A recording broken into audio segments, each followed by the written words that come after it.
Nós vamos ler a partir do versículo 1 que diz assim: porque foi subindo como renovo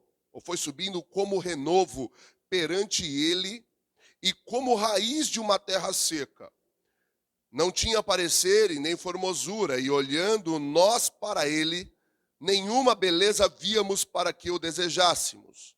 Era desprezado e o mais indigno entre os homens, homem de dores, experimentado nos trabalhos, e como um de quem os homens escondiam o rosto, era desprezado, e não fizemos dele caso algum.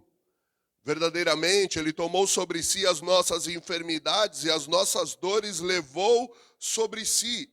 E nós o reputamos por aflito, ferido de Deus e oprimido. Mas ele foi ferido pelas nossas transgressões e moído pelas nossas iniquidades. E o castigo que nos traz a paz estava sobre ele. E pelas suas pisaduras fomos sarados. Todos nós andávamos desgarrados como ovelhas, cada um se desviava pelo seu caminho, mas o Senhor fez cair sobre ele a iniquidade de nós todos. Ele foi oprimido, mas não abriu a sua boca. Como um cordeiro foi levado ao matadouro, e como a ovelha muda perante os seus tosqueadores, ele não abriu a sua boca. Senhor, em o nome de Jesus, essa é a palavra que o Senhor ministrará aos nossos corações. Fala no profundo, no oculto e no escondido do teu povo. Os teus filhos precisam ouvir a sua voz, como um filho perdido precisa ouvir a voz da mãe para se situar. Um filho perdido precisa ouvir a voz da mãe para se tranquilizar. Assim viemos à igreja, que é uma mãe, para ouvir a voz do Pai, para nos sintonizar, para nos situar, para nos colocarmos de volta no jogo, Senhor. E queremos, em o nome de Jesus, crer que o Senhor fará grandes obras neste lugar, nesta noite, em o nome do Senhor Jesus. Só quem crê e recebe, diga amém. Pode aplaudir ao Senhor. Glória a Deus. O livro do profeta Isaías é ele todo um livro falando do Messias, um livro falando de Jesus. O profeta Isaías é levantado 650 anos antes do nascimento de Jesus para anunciar que viria Jesus. Isaías capítulo 9, versículo 6, ele vai dizer: porque um menino nos nasceu, um filho se nos deu, e o nome dele será Maravilhoso Conselheiro, Pai da Eternidade, Príncipe da Paz e Deus Forte. Já falando de Jesus, que ele viria para resolver todos os problemas, e o principado, um príncipe, estaria surgindo no nosso meio, no meio dos homens, para regular a nossa vida, que podia estar destrambelhada e de fato está, ou esteve. O Senhor estava aqui dizendo que esse menino seria um maravilhoso conselheiro, ou maravilhoso, vírgula, conselheiro, outra vírgula. Quando nós entendemos que ele é maravilhoso, nós entendemos que ele faz maravilhas. E aí, quando compreendemos isso, irmãos, não há mais empecilho para o Senhor. A dificuldade, a impossibilidade humana, as dificuldades do ser, todas elas são levadas ao zero quando você coloca um Senhor maravilhoso para conviver na tua história. Quando você convida Jesus para habitar no seu lar. Quando você convida Jesus para morar em você através do Espírito Santo, as maravilhas começam a acontecer. E o improvável passa a ser provável. Diga glória a Deus. Se você não consegue compreender o que é a palavra provável, é algo que você pode provar. E o improvável é aquilo que você não poderia provar, mas agora se torna provável. Eu posso provar o que eu estou falando. Eu sou um exemplo vivo do maravilhoso Jesus. Alguns aqui nesse lugar, alguém que está sentado do teu lado, é um exemplo vivo do maravilhoso Jesus. Jesus entrou na nossa vida e mudou tudo. Glória a Deus. Diga, eu sou improvável. Irmão, você era um improvável. Quem poderia acreditar em mim antes de Jesus? Quem poderia acreditar em você antes de Jesus? Quem poderia dizer que você daria em alguma coisa antes de Jesus? Há pessoas aqui que escutaram desde pequenos que tudo que você fazia não dava certo. que onde você colocava a sua mão quebrava. Terra que você pisava não nascia grama. Já viu isso? Eu pensei, o cara vai ser escalado para goleiro da seleção brasileira. Porque terra que goleiro pisa não nasce grama. Pode ver, tem grama no campo inteiro, mesmo no lugar do goleiro. Deus está ministrando ao seu coração, dizendo para você assim, olha, o Senhor entrando na sua vida, quando o Senhor entrou na sua vida, tudo mudou. E o improvável passou a ser provável. Aquele que seria, sabe, o menor da família passa a ser o homem referência da casa, o homem referência de toda uma geração. O Senhor vai abençoar toda a sua geração por tua vida, por tua causa, em o nome de Jesus. Se tem alguém aqui que crê nisso, por favor, se expresse de uma forma mais forte. A partir do momento que Jesus entrou na sua vida, tudo mudou. E o profeta Isaías vem relatando as maravilhas de Jesus até que chega no capítulo 52 e o versículo 13. Põe para mim, por favor. Aí começa o que Isaías vai dizer no capítulo 53.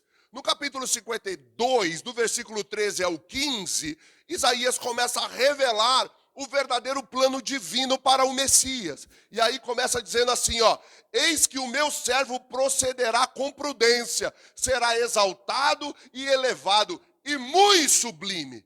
Já falando de Jesus, pode pôr o 14. Como pasmaram muito à vista dele, pois o seu parecer estava tão desfigurado, mais do que a de outro qualquer, e a sua figura mais do que a dos outros filhos dos homens. Põe o 15 e aí termina o capítulo 52. Assim, borrifará muitas nações, irmão, muitas nações serão atingidas pelos respingos do que aconteceu na cruz do Calvário. O que aconteceu lá no Calvário, na cruz, o homem desfigurado do meio, borrifou todas as nações com seu sangue, levando cura para todos os lugares que crerem nele, é a glória de Jesus. E diz assim, e os reis fecharão as suas bocas por causa dele. Diga glória a Deus. Irmão, tem uma nação preocupada com o povo de Deus e o nome dessa nação é Brasil. Tem uma nação preocupada com os cristãos dessa nação que se uniram e não aceitam mais nenhum tipo de ladroagem, que não aceitam mais nenhum tipo de roubo, que não aceitam mais. E essa nação se juntou, já elegeu um presidente. Todo mundo sabe que a nação do povo de Deus, a nação brasileira, a nação que o Senhor ama, levantou-se em oração e que não vai aceitar mais nenhum tipo de falcatrua em nome do Senhor Jesus. Irmãos, estão preocupados conosco. Estão preocupados com a igreja. Isso é bom, mas também nos preocupa. Por quê? Porque se não tiver continuidade no governo que está, eu não estou falando de política, só quero que você aprenda e preste atenção. Se não tiver continuidade no governo que está, qualquer outro homem que assumir o governo vai perseguir a igreja como nunca foi perseguida antes. Porque aprenderam que a igreja tem voz. Que aprenderam que o povo de Deus, quando se junta, ninguém consegue espalhar. E os reis calaram a boca diante do povo de Deus. E não é só no Brasil, em todas as nações onde um povo de Deus se une, o rei treme. Olha só, por causa dele. Porque aquilo que não lhes foi anunciado, não foi anunciado para o rei, eles verão. E aquilo que eles não ouviram, entenderão. Eles entenderão que o povo de Deus pode muito mais do que eles imaginam. Pode muito mais, porque nós confiamos cegamente no que está escrito nessa palavra. Querido, olhe e entenda. A constituição da nossa nação é a palavra de Deus. A nossa nação, ela não é terrena, ela é celestial. A Bíblia diz que nós somos estrangeiros e peregrinos em terra estranha. A nossa constituição é a Bíblia. Pode falar os ministros do STF, pode falar os governantes da nação, seja o que está, ou seja qualquer um outro que entrar, nós vamos continuar olhando para esta Constituição e seguindo o que está escrito aqui. Jesus é o Senhor, Jesus é o Senhor, o Rei da nossa nação é o Senhor. Glória a Deus. Aí entramos em Isaías 53. Quando nós entramos em Isaías 53... Põe para mim, Renato, por favor. Logo no verso de número 1, no primeiro versículo, vai estar trazendo uma revelação para nós, muito poderosa acerca do Senhor. E diz assim: quem deu crédito à nossa pregação? Quem pode dar crédito a um bando de doido que se reúne nos domingos e mais um dia de semana e diz que vai mudar o mundo? Olha para o irmão que está do seu lado e fala: você não sabia? Nós vamos mudar o mundo. Fala para eles aí. Irmãos, e espera. Há de acontecer um grande advento mundial, que todos os homens que não creem ficarão atônitos. A Bíblia diz que a última taça está se enchendo, a trombeta soará no céu, e o Senhor virá buscar a sua igreja. Aleluia! Se você não sabe, há uma empresa nos Estados Unidos, e essa empresa, American Airlines, não contrata piloto e copiloto que sejam crentes. Não contrata. Para contratar o piloto crente, o copiloto tem que ser ímpio, tem que ser do mundo. Para contratar um copiloto crente, o piloto tem que ser do mundo, ou um ou outro. E um dia um repórter foi perguntar para o presidente da American Airlines, uma das maiores empresas de aviação do planeta: por que o senhor não contrata dois protestantes para trabalhar na mesma cabine? E o presidente da American Airlines diz: em caso de arrebatamento, vai sumir os dois. E quem vai pilotar o avião? Irmãos, tem gente no mundo que já está acreditando que o Senhor voltará para buscar a sua igreja. E nós vivemos essa fé. Tira isso de nós e acabou a igreja. O que nós esperamos é o abrir e fechar de olhos. O que nós esperamos é, estando dois, Mateus 24, estando dois trabalhando no campo, um será levado e outro ficará. O que nós estamos esperando é, estando dois numa moinha, um será levado e outro ficará. Estando dois numa cama, um será levado e outro ficará. Por quê? Porque sempre tem um lugar onde alguém crê e alguém não crê. E todo mundo que crê não ficará nessa terra, irmãos. Escuta, assim como tem a promessa do arrebatamento, o arrebatamento sugere um rapto. O Senhor vai levar a igreja para o céu. Também existe uma promessa de um domínio do anticristo, e que está todo mundo esperando. Alguém diz, já nasceu, outro diz, não nasceu ainda. Olha, mas os sinais, o anticristo já deve ser Emmanuel Macron. Já escutei. Outro diz, não, o anticristo virá de Israel, porque o povo judeu vai ter que aceitá-lo. E a grande verdade é que o anticristo um dia também surgirá. Mas eu quero acreditar que a igreja estará com o Senhor. Quando isso acontecer, a igreja não passará pela grande tribulação. Essa é a minha fé. Essa é a minha fé. Há pessoas que acreditam que a igreja vai passar pela grande tribulação e só depois o Senhor virá. Eu acredito que nós seremos levados antes da grande tribulação. Agora, qual é a diferença de acreditar que a igreja... Por quê? Porque a Bíblia fala de 3 anos e meio de paz, onde haverá um governo mundial que vai pregar uma grande paz. Não vai haver fome, eles vão pregar que ninguém vai ficar doente nesse tempo. Logo depois, 3 anos e meio de grande tribulação, porque o anticristo se revelará. Quem de fato ele é. O maligno. Aí, existe uma parte dos cristãos no mundo, uma parte dos cristãos no mundo diz que Jesus virá para arrebatar a igreja depois da grande tribulação. Outra parte diz que será antes. Para nós, qual é a diferença? Para nós não há diferença, nós esperamos a volta do Senhor.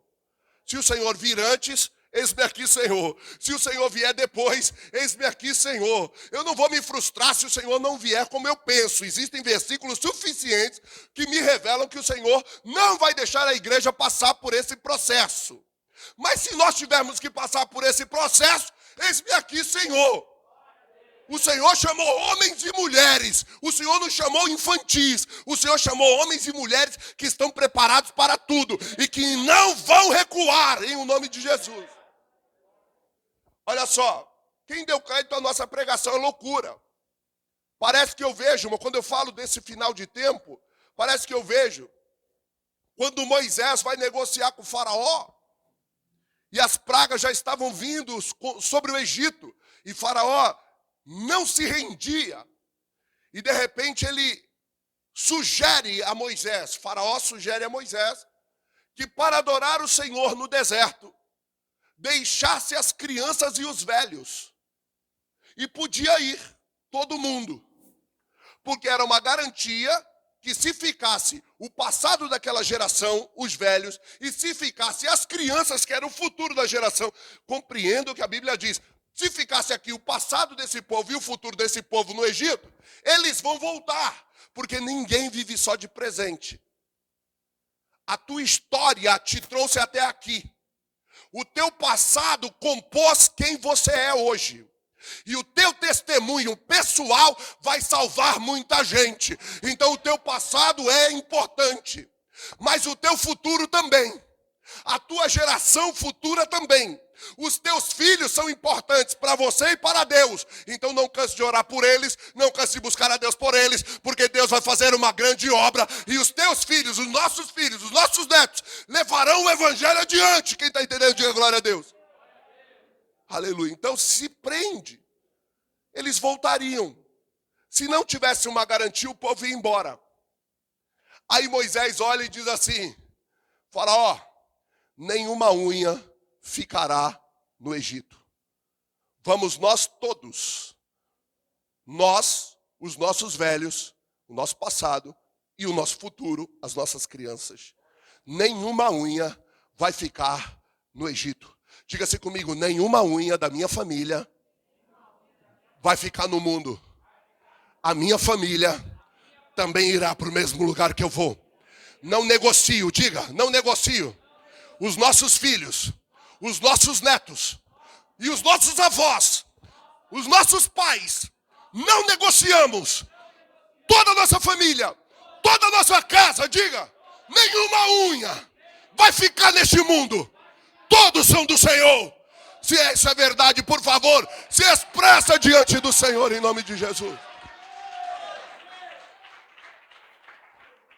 E a quem se manifestou o braço do Senhor? Aí continua lá no 2. Olha só. Porque foi subindo como renovo perante ele. E como raiz de uma terra seca. Isso é interessante nós falarmos, irmãos. Jesus era a raiz de uma terra que já não nascia mais nada. Uma raiz é a esperança de um lugar que não nasce mais nada. E Jesus foi a raiz da minha vida. Uma terra seca e de repente brotou a raiz. Se a raiz, irmão, se a raiz está tomando profundidade, logo uma árvore surgirá com seus frutos. Jesus chegou na sua vida, talvez a sua vida era uma terra seca, infrutífera, mas a sua vida agora será fértil, frutífera e abençoada em o nome do Senhor Jesus, diga amém. Mulheres que ainda não têm filhos, se preparem para ter muitos filhos. Só uma deu glória a Deus, tá vendo? No final você vai ter. O Léo está conseguindo convencer a irmã. Mas no final, claro que terão quantos vocês desejarem. Mas ninguém aqui será infrutífero. Todos serão frutíferos em o nome do Senhor Jesus. Homem, a terra com as suas raízes significa que a terra voltou a ser fértil. A sua vida voltará a ser fértil, não só na questão da fertilização do homem com o sêmen e a mulher como terra fértil, para que o sêmen, porque irmão, se não tiver semente, não tem fruto. O pastor Edson chegou a falar alguma coisa aqui disso na quinta-feira, sem semente, sem fruto. Mas quando há semente, o fruto vai determinar, a semente vai determinar o fruto que você vai colher. Só que isso será uma realidade em toda a sua vida. A sua vida voltará a produzir, porque Jesus chegou nela, também na vida financeira, glória a Deus. Também na vida social, amém ou não? Por quê, irmãos? Porque às vezes na vida social nós vamos nos isolando pensando que podemos viver sozinho. Você não é uma terra seca, você é um ser social. E as pessoas amarão estar à sua volta, porque todos amam estar junto de uma árvore que dá frutos.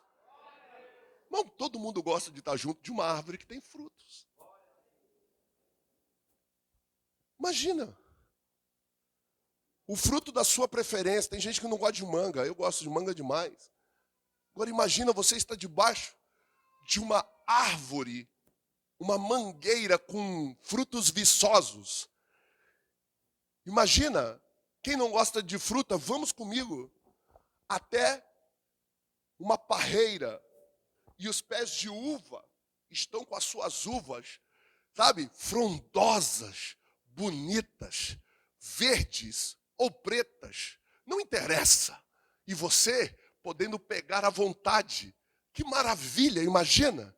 Todo mundo gosta de estar junto de uma árvore frutífera. Você é um ser social e as pessoas amarão estar à sua volta. Glória a Deus. Primeiro sinal de sequidão leva a pessoa ao isolamento. A depressão é um sinal de sequidão. A pessoa quer ficar sozinha, ela está seca, ela precisa ser regada, ela precisa ser encharcada pelo Espírito Santo para que a terra dela volte a produzir frutos e todos amem estar à sua volta. E o melhor, ela amem que todo esteja à sua volta. O Senhor chegou na sua vida e uma raiz em uma terra seca. O Senhor chegou em nossa vida como raiz de uma terra seca. Dá glória a Deus ou não? Aleluia. Ele não tinha beleza, nem formosura, nem parecer para que o desejássemos. O profeta Isaías está falando isso. O que dá para entender? Jesus não era loirinho de olho azul. Jesus era muito igual eu e você. Jesus era semelhante a todos que estavam ali. Olhando para qualquer judeu da época, podia ser um Cristo. Por isso que Judas, quando recebe 30 moedas de prata e sobe ao monte onde Jesus estava para entregar Jesus à crucificação, ele tem que dar um beijo em Jesus. O beijo da traição não foi um código entre ele e os soldados por causa de qualquer uma outra situação, senão da identificação. Era o código da identificação. Ele disse aos soldados, ele falou, como reconheceremos? Ele diz, o homem a quem eu beijar, ou seja, ele é igual a todos, mas aquele a quem eu der um beijo, esse é Jesus. E todo mundo identificou quem era Jesus, porque o traidor o traiu com um beijo. E até hoje, o beijo de Judas é citado em muitas reuniões de família, em muitas reuniões de empresa. Cuidado, um aqui que beija demais é o Judas entre nós. E nós temos que entender que o beijo não foi o fator foi a identificação, identificar o Jesus. E por que eu quero enfatizar isso, que Jesus era igual a qualquer um de nós? Porque, queridos,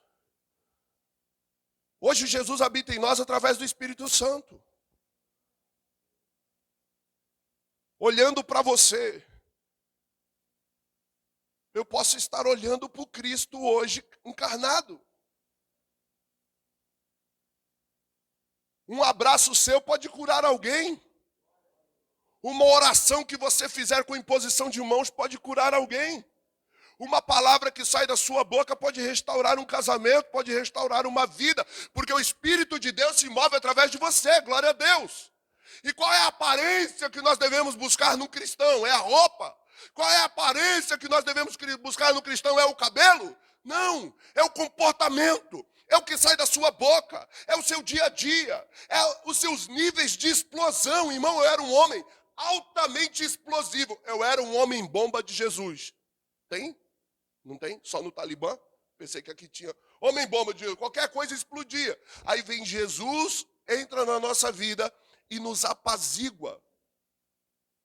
E por mais que você ainda continue com o ímpeto do ser humano, de querer tomar uma atitude, de reagir a afrontas, você agora é controlado pelo Espírito Santo. Vamos repetir isso comigo? Diga, eu sou controlado pelo Espírito Santo. Diga comigo, quando as pessoas olharem para mim, elas verão Cristo em mim. Olhe para alguém do seu lado e diga, Cristo em você é a esperança da glória. Fala para essa pessoa. O mundo está esperando a manifestação. A Bíblia diz, ansiosamente esperando a manifestação dos filhos de Deus. Porque Cristo em vós é a esperança da glória. A glória que o mundo perdeu. A terra seca que o mundo está. Cristo em você devolve a esperança. Escute o que eu vou lhe dizer, irmãos, isso é fé. Toma posse. Toma posse dessa palavra. Você não é mais a mesma pessoa. Um sábio disse, ninguém pode pisar no mesmo rio duas vezes. Quando você pisar, o rio já é outro, correu. E você já é outro, ficou mais velho. Tudo mudou na sua história. E a partir do momento que você chegou em Cristo, agora Ele começa a te conduzir pelo caminho por onde você deve andar.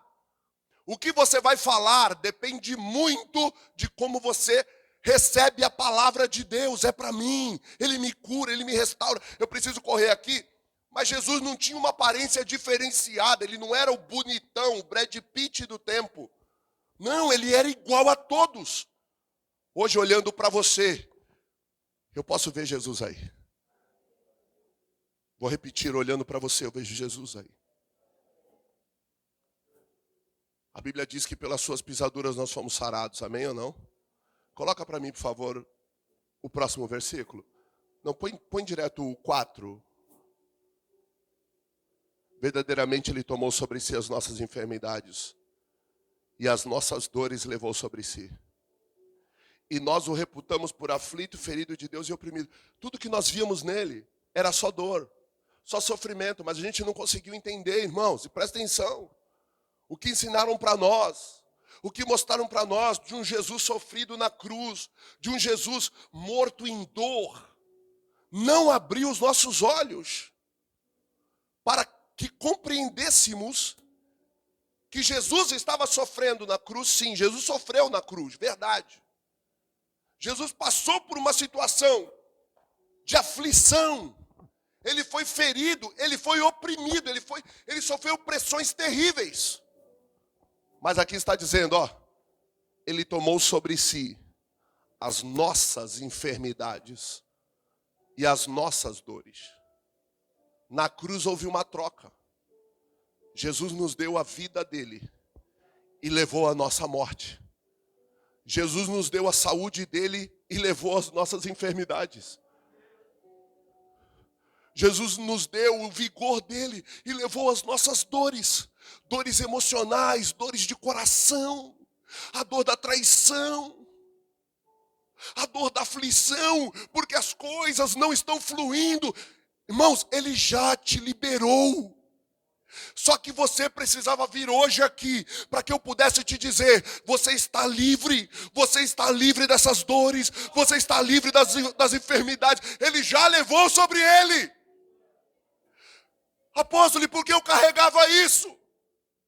Porque, irmãos, tem gente que não sabe ainda. Quem não sabe está carregando o peso desnecessário. Quem sabe se livra do peso. Nunca mais carrega o peso.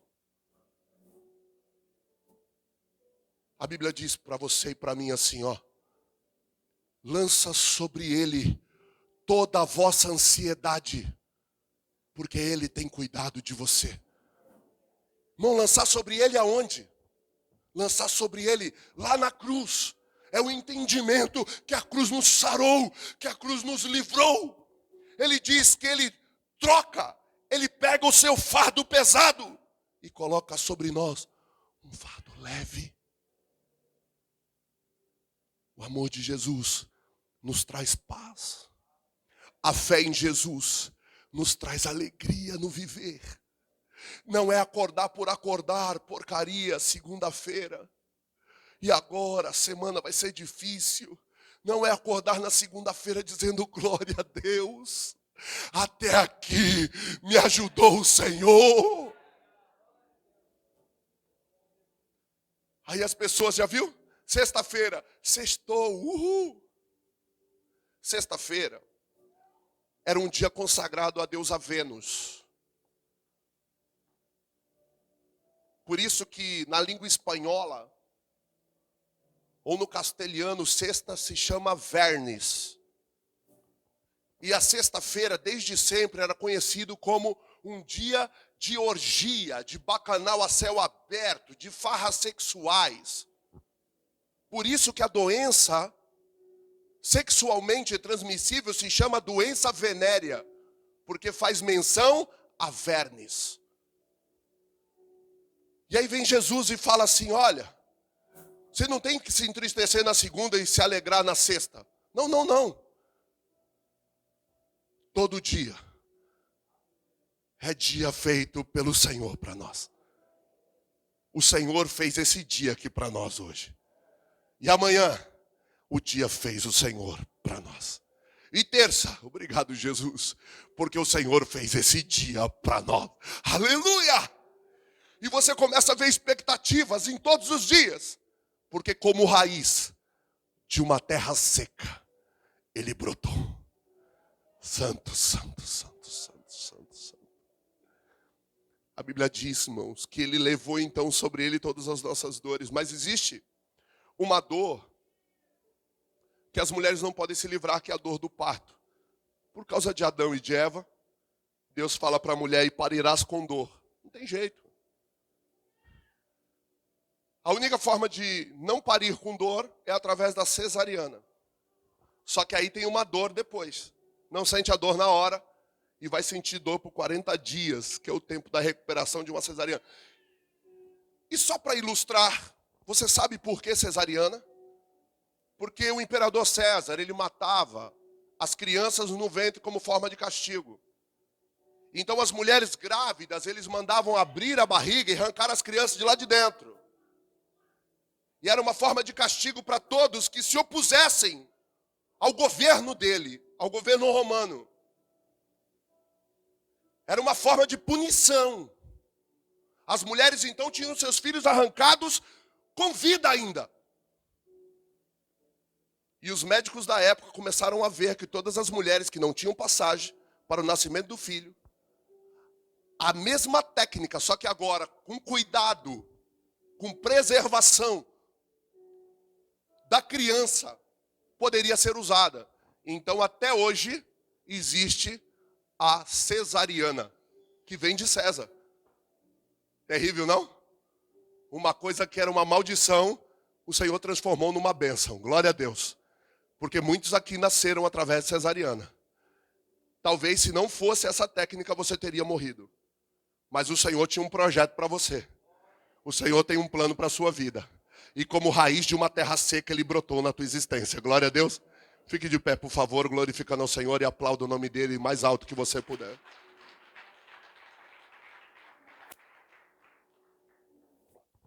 Eu quero convidar você a entender que você não precisa mais levar o fardo que você está levando nas suas costas. Mas apóstolo, então quando eu for embora os meus problemas se acabaram? Não, não, não. Não é isso. A raiz de uma terra seca, ela está sendo agora aprofundada. Você ainda não viu os frutos, mas já está gerando ele na raiz. Você ainda não viu o milagre, mas o milagre já está dentro de você. Você não precisa ver o fruto. Se você souber que tem a raiz, você sabe que logo, logo o fruto estará na sua mão. Aleluia.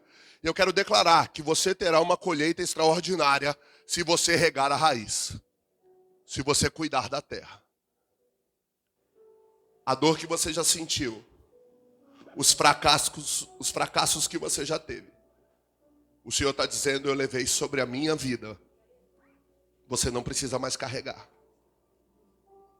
Após, se alguém quiser carregar, mesmo estando em Jesus, filho, livre-arbítrio, carrega porque quer. Se livra desse peso, se livra desse fardo. Eu me lembro que há uns 10 anos atrás, o pastor Edson me emprestou um filme chamado Peregrino. Lembra disso? Uns 8 anos atrás, mais ou menos. E o Peregrino conta a história de um homem chamado Tristão, ou Cristão.